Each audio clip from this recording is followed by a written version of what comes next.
Welcome to episode 10 of Where in the World, the detailed showcase of cities and locations that have been visited in the Arcane Adventures campaign setting. We have a map on screen that details the general location of the place we are talking about during today's episode. Let's jump right in to episode 10, Where in the World, Sunshine City.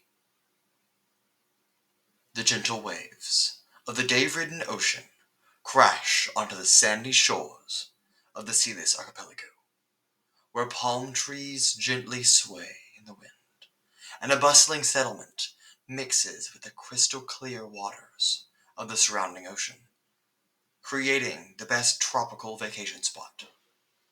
Welcome to Sunshine City, the last major port city of Apillisu this far west, located far out in the Penot Bay, where a busy dock and harbor is the gateway to busy streets and markets.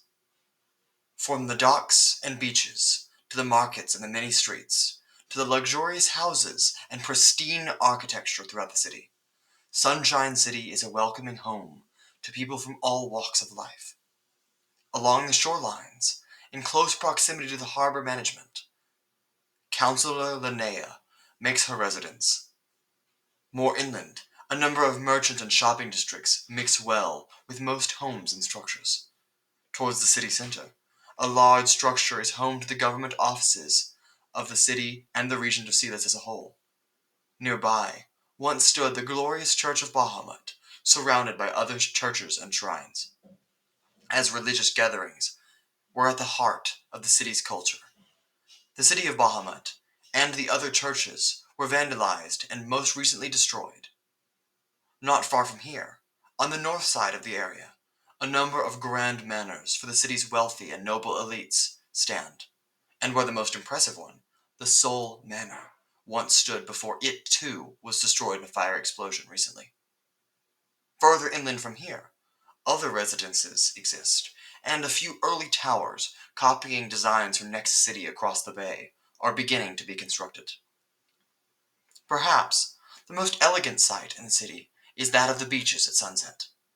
With the star of Inaris on the low horizon, the perfect blue waters of the bay take on hues of reds, oranges, and yellows. The waves slowly crest onto the sands of the beaches, and a number of old lighthouses, possibly the oldest structures in the entire city, shoot rays of faint lights into the distance to hail ships. Sunshine City is situated in a temperate zone, but experiences much more tropical weather than one would think, which is heavily influenced by ocean currents. For much of the year, bright and sunny days, which is where the city derives its name, and ideal weather patterns attract tourists and engage business. Occasionally, a few tropical storms may make landfall here, even rarer for one to develop into a hurricane, but they happen. For the most part, however, the city is bathed in sunlight, and a gentle breeze of warm ocean air. Sunshine City is known by Papillisu as the gateway to the day-ridden ocean, as it connects to Nexus City and Belterris to the east, far across the Penot Bay. A number of smaller settlements dot the Selis Archipelago, and they also funnel trade routes into the city. From Sunshine City, access routes to the Free State of Dayride and the continent of Hotan stretch out to the far west. To the northwest, across the ocean, lies the continent of Phenorbia, and to the north and northeast, other parts of the continent of Iazalon, and then the continent of Kilauea.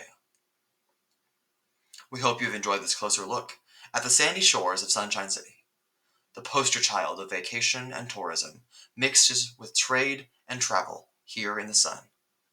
Please note that as we move into the summer of 2023, episodes from all of our series will become more sporadic as schedules become more difficult.